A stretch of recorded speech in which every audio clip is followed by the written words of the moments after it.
Hello friends, welcome to the third video of Ancient History. আমি ইন্দাছ valley পঢ়ি আছিলোঁ। ইন্দাছ ভেলীৰ part 3 ভিডিঅ'লৈ আপোনালোকক স্বাগতম জনাইছোঁ। আমি ইয়াত বাকী থকা কেইটামান ইম্পৰ্টেণ্ট কুৱেশ্যনছ ডিছকাছ কৰিম আৰু এটা বস্তু থাকি গৈছিলে আচলতে তাৰ বিষয়ে আমি ডিছকাছ কৰিম। আহক আমি ভিডিঅ'টো ষ্টাৰ্ট কৰিম। So first question, according to the excavated evidence, the domestication of animal began in so first option দিছে lower Paleolithic period, middle Paleolithic period, upper Paleolithic period আৰু Mesolithic period. এতিয়া মই থাকি যোৱা বস্তুটো হ'ল এইটোৱেই যে আমি ইণ্ডাছ ভেলী চিভিলাইজেশ্যন পঢ়াৰ আগতেতো মানুহ আছিলে। এতিয়া তাৰ সেই মানুহবিলাক যিবোৰ আছিলে সেই গোটেই সময়খিনি কিছুমান পিৰিয়ডত ভাগ কৰা হয় আচলতে। আৰু ইণ্ডাছ ভেলী চিভিলাইজেশ্যনত আমি কি পাইছিলোঁ? ইণ্ডাছ ভেলী চিভিলাইজেশ্যনত আমি কি পাইছিলোঁ যে তেতিয়া কিছুমান হিষ্ট্ৰী লিখা হৈছিলে। অ'কে, হিষ্ট্ৰী ৰাইটিংটো ষ্টাৰ্ট হৈছিলে, বাট কি লিখিছিলে সেইটো ডেচিফাৰ্ড হোৱা নাছিলে। চ' নট ডেচিফাৰ্ড। অ'কে, কিন্তু তাৰ আগতে যিটো এজ আছিলে সেই এজবিলাকক কিছুমান এনেকৈ পিৰিয়ডত ভাগ কৰা হৈছিলে আৰু সেই পিৰিয়ডবিলাকৰ বিষয়ে আমি ভালকৈ পঢ়িম। এই কুৱেশ্যনটো চাই লওঁ। অৰ্থাৎ ইণ্ডাছ ভেলীৰ আগতে যেতিয়া ডমেষ্টিকেশ্যন অফ এনিমেল আছিলে ন, মানে জীৱ জন্তু মানুহবিলাকে ডমেষ্টিকেট কৰিবলৈ লৈছিলে, পুহিবলৈ লৈছিলে কোনটো পিৰিয়ডত? ইয়াৰ উত্তৰটো হ'ব মেছলিথিক পিৰিয়ড। আমি কি মেছলিথিক পিৰিয়ড, কি পেলিঅলিথিক পিৰিয়ড, এই গোটেইকেইটা পিৰিয়ড পঢ়িম এতিয়া। So' this is option D is correct. Mesolithic পিৰিয়ডত কি হৈছিলে? ডমেষ্টিকেশ্যন অফ এনিমেল ষ্টাৰ্ট হৈছিলে। এতিয়া আহক আমি মেছলিথিক পিৰিয়ড কি হয় বুজি লওঁ। So' option D mesolithic period. So' explanation কি দিছে? According to the excavated evidence the domestication of animals, অৰ্থাৎ জীৱ জন্তু যি পোহা প্ৰচেছটো কেতিয়াৰ পৰা ষ্টাৰ্ট হৈছিলে? মেছলিথিক পিৰিয়ডত ষ্টাৰ্ট হৈছিলে। Okay, so' the earliest places of evidence of domestication of animals in India have been found in Adamgarh. Adamgarh বুলি জেগাখনত ক'ত আছে? মধ্যপ্ৰদেশত। আৰু বাগৰ ক'ত আছে? ৰাজস্থানত। এই জেগা দুটাত আৰ্লিয়েষ্ট এভিডেন্স অফ ডমেষ্টিকেশ্যন পোৱা যায়। এই জেগাখনতে মানে আপোনাৰ ফাৰ্ষ্ট ডমেষ্টিকেশ্যনৰ মানে এভিডেন্স পোৱা যায়। সেইখিনিতে ফাৰ্ষ্ট মানুহে জীৱ জন্তু পুহিবলৈ লৈছিলে বুলি কোৱা যায়। ক'ত আৰামগড় মধ্যপ্ৰদেশৰ আৰু বাগৰ ৰাজস্থানৰ। এতিয়া আমি গোটেই এই পেলিঅলিথিক, মেছলিথিক আৰু এটা পিৰিয়ড আছে নিঅলিথিক আৰু চালকলিথিক, আমি কি হয় বুজি লওঁ আহক। চ' এখন পিকচাৰ ইনক্লুড কৰিছোঁ, এনেকৈ মানুহে পুহিবলৈ লৈছিলে জীৱ জন্তু। অ'কে, চ' দিছ ইজ মেছলিথিক পিৰিয়ডৰ এখন ইমেজ হয়। চ' আমি পঢ়িছিলোঁ, এই ইমেজখন মই ফাৰ্ষ্ট ভিডিঅ'ত ইনক্লুড কৰিছিলোঁ। চ' প্ৰি হিষ্ট্ৰীত কি পঢ়িছিলোঁ? প্ৰি হিষ্ট্ৰীত মানে কোনো ৰিটেন ৰেকৰ্ডছ আমাৰ হাতত নাই হিষ্ট্ৰীৰ, মানে কোনো লিখা আমাৰ একো ইনফৰ্মেশ্যন বা ডাটাবেছ নাই। প্ৰ হিষ্ট্ৰীত কি আছে? প্ৰ হিষ্ট্ৰীত লিখাৰ কিছুমান এভিডেন্স আছে, যেনেকৈ ইণ্ডাছ ভেলী চিভিলাইজেশ্যনত আমি কি পাইছিলোঁ? এনেকুৱা কিছুমান চিম্বল পাইছিলোঁ নে? পিক্টোগ্ৰাফিক যিবোৰ স্ক্ৰিপ্ট বুলি কৈছিলোঁ আমি, পিক্টোগ্ৰাফিক স্ক্ৰিপ্ট কিছুমান পোৱা যায়, কিন্তু তাক ডেচিফাৰ্ড কৰা হোৱা নাই বা বুৰঞ্জীবিদসকলে বুজি পোৱা নাই, আৰু কি লেংগুৱেজ বুজাব বিচাৰিছিলে একচুৱেলি সেইটো বুজি পোৱা নাই। চ' দিছ ইজ প্ৰট' হিষ্ট্ৰী। আৰু দিছ ইজ হিষ্ট্ৰীটো কি? হিষ্ট্ৰীত আমাৰ হিষ্ট্ৰী কিছুমান আছে যাক আমি পঢ়িব পাৰোঁ, বুজি পাব পাৰোঁ। একচুৱেলি যি বুজাব বিচাৰিছিল তেওঁলোকে, তাক আমি বুজি পাব পাৰোঁ। অৰ্থাৎ প্ৰি হিষ্ট্ৰীত কি? হিষ্ট্ৰী ৰাইটিং নাছিলে। অৰ্থাৎ আমি তাৰ বিষয়ে কেনেকৈ গম পাব পাৰোঁ? কিছুমান আমি এভিডেন্স পাওঁ। অ'কে, সেই এভিডেন্সবোৰৰ ওপৰত ভিত্তি কৰি আমি সেই প্ৰি হিষ্ট্ৰিক পিৰিয়ডটোত কিছুমান এজত ভাগ কৰোঁ। আৰু এই গোটেই প্ৰি হিষ্ট্ৰিক পিৰিয়ডটোক কি বুলি কোৱা হয়? অন্য এটা ষ্টোন এজ বুলি কোৱা হয়। এই গোটেই প্ৰি হিষ্ট্ৰি পিৰিয়ডটোত য'ত হিষ্ট্ৰী লিখা নহৈছিল, ষ্টোন এজ। ষ্টোন মানে কি? শিল। অৰ্থাৎ শিল, গম পাইছে? আপোনাৰ শিলেৰে কিছুমান বেলেগ বেলেগ বস্তু বনাইছিলে, তাৰ শিলেৰে বনোৱা বস্তুবোৰৰ এভিডেন্সৰ ওপৰতে আমি 4টা ষ্টেজত ভাগ কৰোঁ। চ' প্ৰথমটো পেলিঅলিথিক এজ, ছেকেণ্ডটো মেজলিথিক এজ, যিটো আমি পঢ়িলোঁ অলপ দেৰি আগতে, য'ত ডমেষ্টিকেশ্যন ষ্টাৰ্ট হৈছিলে। তাৰপিছত আহিব নিঅলিথিক এজ, তাৰপিছত চালকলিথিক এজ। অ'কে, চ' পেলিঅলিথিক এজৰ যিটো পেলিঅলিথিক এজ, তাৰ টাইম লাইনটো কিমান আছিলে? 1, 2, 3, 4, 5, 6। চ' প্ৰায় 3 লাখ BC পৰা প্ৰায় 10,000 BC মানলৈকে। এতিয়া BCত মানে কি হয়? বিফৰ খ্ৰীষ্টত ওল্টাকে আহে, দেখিছেনে? 3 লাখৰ পৰা 10,000 পাইছেহি। তাৰপিছত যেতিয়া এইটো 0 হ'ব, তাৰপিছত AD ষ্টাৰ্ট হ'ব। সেইটো গম পাইছে নহয়? গম পাইছে নিশ্চয় আপোনালোকে। এইটো 3 লাখ BCৰ পৰা 3 লাখ বছৰ আগৰ পৰা 10,000 বছৰৰ ভিতৰত আছিল। Okay, paleolithic age. তাৰপিছত মেছলিথিক পিৰিয়ডত অলপ তাতকৈ এডভান্স হৈ যায় বস্তুবিলাক, সেইকাৰণে 10,000 BCৰ পৰা 6,000 BCলৈকে মেছলিথিক এজ বুলি ধৰা হয়। তাৰপিছত নিঅলিথিক এজত আৰু অলপ চেঞ্জ হয়। অ'কে, চ' 6,000ৰ পৰা 3,000 BCৰ ভিতৰত নিঅলিথিক এজ আহি যায়। তাৰপিছত চালকলিথিক এজ আহি যায়। চালকলিথিক এজটো 3,000 BCৰ পৰা 2,500 BCৰ ভিতৰত আহি যায়। এইখিনিলৈকে চালকলিথিক এজ। অ'কে, আচলতে চালকো শব্দটো, চালকো মানে কপাৰৰ কাৰণে এইটো চালকলিথিক এজ বুলি কোৱা হয়। কপাৰ ডেভেলপ হৈছিলে। চ' কপাৰ ইয়াত ডেভেলপ হ'ল, আৰু কপাৰৰ লগত টিন ডেভেলপ কৰি কি বনাইছিলে?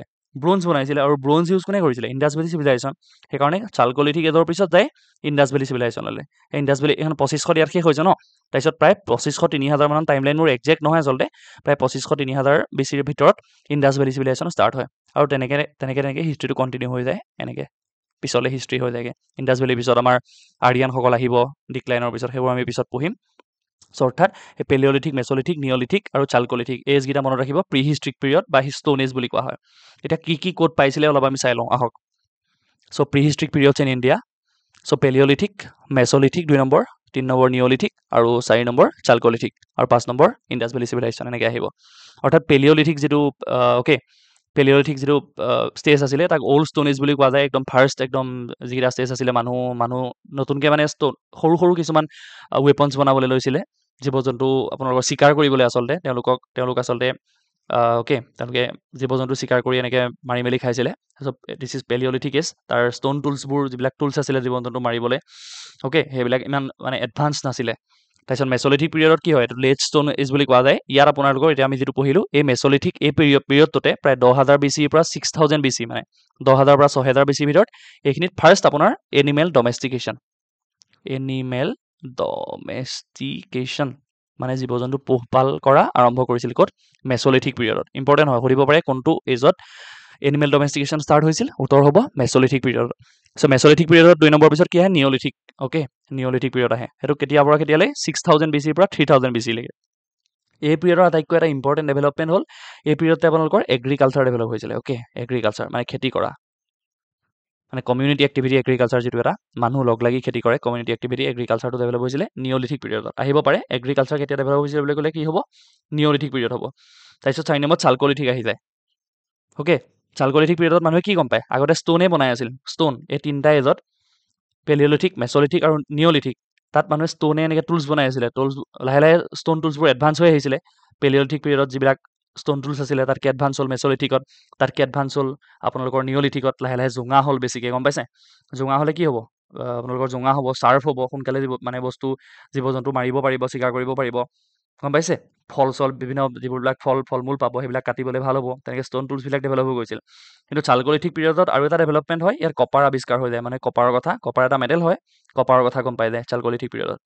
চ' ষ্টোন কপাৰ এজ বুলি কোৱা হয়। ষ্টোন আৰু কপাৰ এজ, ষ্টোনটো লগতে আছিলেই, ষ্টোন অলৰেডি আছিলেই, এক্সিষ্ট কৰিছিলে, আৰু কপাৰ এক্সিষ্ট কৰিবলৈ ল'লে নতুনকৈ। চ' 3,000 BC to 2500 BC, 2500 BC লৈকে চালকলিথিক পিৰিয়ড বুলি ধৰা হয়। তাৰপিছত 5 নম্বৰত আহে Indus valley civilisation. Indus valley civilisation আমি পঢ়িলোৱে অলৰেডি, 2500 BC, 1500 BC। আমি অলৰেডি ইণ্ডাছ ভেলী চিভিলাইজেশ্যনৰ ওপৰত ষ্টাৰ্ট কৰিছিলোঁ। আচলতে এই 4টা আগৰ ষ্টেজকেইটা থাকি গৈছিলে, মই আপোনালোকক এতিয়া কণ্টিনিউ কৰি দিলোঁ, এটা আপোনালোকক কানেকশ্যন বনাই দিলোঁ from paleolithic to mesolithic, then neolithic, chalcolithic, then Indus valley civilization. So' first 1, 2, 3, 4, 5 এনেকৈ আপোনালোকৰ হিষ্ট্ৰীটো কণ্টিনিউ কৰিব। So' this is all about prehistoric periods in India. So' stone টুলছবিলাক চাব পাৰে। চ' পেলিঅলিথিক একদম ফাৰ্ষ্ট ষ্টেজটো যিটো আছিলে পেলিঅলিথিক 1, পেলিঅলিথিকত কি আছিলে, এইবিলাক ডাঙৰ ডাঙৰ টুলছ আছিলে, চিম্পল টুলছ আছিলে, এডভান্স নাছিলে বেছিকা। ডাঙৰ ডাঙৰ টুলছ ধৰিবলৈ বেয়া হৈছিলে। কিন্তু মেছলিথিকত অলপ এডভান্স হৈ যায়। এডভান্স কেলৈ হ'ল, সৰুকৈ বনালে, হাতেৰে ধৰিব পৰা হ'ল, জোঙা হ'ল। এইটো শ্বাৰ্প পইণ্ট দেখিছেনে, একদম জোঙা, এইখন একদম জোঙা পইণ্ট, যাতে সোনকালে মাৰি দিলে একদম জীৱ জন্তু পটককৈ মৰি যায়। চ' মেছলিথিক পিৰিয়ডৰ সেইটো এডভান্সমেণ্ট। তাৰপিছত নিঅলিথিক পিৰিয়ডত আৰু এডভান্স হ'ল। কৈছিলোঁ নিঅলিথিক পিৰিয়ডত কি আৰু কি ডেভেলপ হ'ল বুলি কৈছিলোঁ, এগ্ৰিকালচাৰ নিঅলিথিক পিৰিয়ডত ডেভেলপ হৈ যায়। এগ্ৰিকালচাৰ ডেভেলপ হৈ যায়। এগ্ৰিকালচাৰ ডেভেলপ হ'লত এনেকুৱা বেলেগ বেলেগ টুলছ ওলালে। এইটো আমি কি কয়, পিছোঁ যে আমি চাটনি পিছোঁ, এনেকুৱা দেখিছে শিল, আৰু এনেকুৱা এডভান্স হ'ল, পূৰা একদম জোঙা লাহে লাহে ডেভেলপ হৈছে, দেখিছেনে। এনেকৈ আপোনালোকৰ কাঠত লগাই লৈ এনেকুৱা ধৰণৰ আমি তেতিয়া যিবোৰ ইউজ কৰোঁ, কুঠাৰ চুঠাৰ, এনেকুৱা ধৰণৰ বস্তু লাহে লাহে ডেভেলপ হৈ আহিছে। So' this is neolithic tools. So' second কুৱেশ্যনলৈ মুভ কৰিছোঁ। The cultivation of cereals first started in. So' কাল্টিভেশ্যনটো ক'ত ষ্টাৰ্ট হৈছিলে, চিৰিয়েলছটো। ক'ত ষ্টাৰ্ট হৈছিলে, আমি কি গম পালোঁ এতিয়া, চিৰিয়েলছটো এটা এগ্ৰিকালচাৰে হয়। চ' এগ্ৰিকালচাৰ ক'ত ডেভেলপ হয়, neolithic age. So' option A is correct. So' neolithic age. Explanation কি কৈছে, গ্ৰেইনছ, অৰ্থাৎ গ্ৰেইনছটো গম পাইছে, খাদ্য। Were first ever produced in neolithic age. Neolithic এজত এগ্ৰিকালচাৰ ডেভেলপ হৈছিলে। চ' গ্ৰেইনছো নিঅলিথিক এজতে ষ্টাৰ্ট হ'ব। So' it was the time when people were introduced to agriculture. তেতিয়াই এগ্ৰিকালচাৰৰ সৈতে মানুহে চিনাকি হৈছিলে। So' Koldihwa and Mehrgarh, Mehrgarh were the 2 neolithic villages from where clear pieces of evidence of rice and wheat have been found. য'ৰ পৰা মানে কি কয়, চাউল আৰু হুইট, মানে গম পাইছে, ঘেঁহু পোৱা যায়, প্ৰথম এভিডেঞ্চ পোৱা যায়, সেইবোৰ জেগাতে কৰিছিলে বুলি। ক'ত মেহেৰগড় আহিব পাৰে। এইবোৰ জেগাত ফাৰ্ষ্ট কি পোৱা গৈছিলে, এগ্ৰিকালচাৰেল এভিডেঞ্চ পোৱা গৈছিলে। কল্ডিহুৱা, কিহৰ, ৰাইচ, হুইট, চিৰিয়েলছ, এনেকুৱা ধৰণৰ মাহ জাতীয় বস্তু, চিৰিয়েলছ, এইবোৰৰ এভিডেঞ্চ পোৱা গৈছিলে। চ' নিঅলিথিক পিৰিয়ড এজ এনেকৈ এগ্ৰিকালচাৰ কৰিছিলে, লাহে লাহে দেখিছিলে, লাহে লাহে এগ্ৰিকালচাৰ কৰিছিলে। জীৱ জন্তু অলৰেডি মেছলিথিক পিৰিয়ডত ডেভেলপ হৈ গৈছিলে, মানে পোহনীয়া ডমেষ্টিকেশ্যন ষ্টাৰ্ট হৈ গৈছিলে। চ' নিঅলিথিকত এগ্ৰিকালচাৰ ডেভেলপ হ'ল। সেইটো এগ্ৰিকালচাৰ ডেভেলপমেণ্টৰ question. So' which one of the following periods is known as Chalcolithic age? So Chalco মানে কি কৈছিলো কপাৰ so ইয়াৰ কপাৰ আছে নে অপচনত copper is so option C is correct copper is Chalcolithic মানে কপাৰ এইবোৰ কপাৰে লাহে লাহে এডভান্স টুলছ বনাবলৈ ধৰিছিলে দেখিছেনে আগতকে ডেভেলপ হৈছে নে আগতে ষ্টোন আছিলে এতিয়া লাহে লাহে কপাৰ হ'বলৈ ধৰিছে so copper is so 4 number question which one of the following places famous for prehistoric paintings so prehistoric paintings কাৰণে so prehistoric আমি যেটো stone age পঢ়িলো তাৰ কিছুমান পেইন্টিংছ তো কৰা হৈছিলে ইমান এডভান্স নাছিলে তথাপিও সেই পেইন্টিংছ বোৰত কোনখন প্লেস ফেমাস হয় তাৰ ভীমবেটকা ওকে ভীমবেটকাখন ফেমাস হয় so option B correct so ইয়াত কি লিখিছে তাৰ rock shelters and caves of Bhimbetka যেটো কেভছ আছিলে মধ্যপ্ৰদেশত আছে okay so Bhimbetka are located in the foothills of Vindhya mountains on the southern edge of the central Indian plateau Madhya Pradesh okay ক'ত আহিব পাৰে ক'ত আছে ভীমবেটকা in ভীমবেটকা ক'ত MP মধ্যপ্ৰদেশত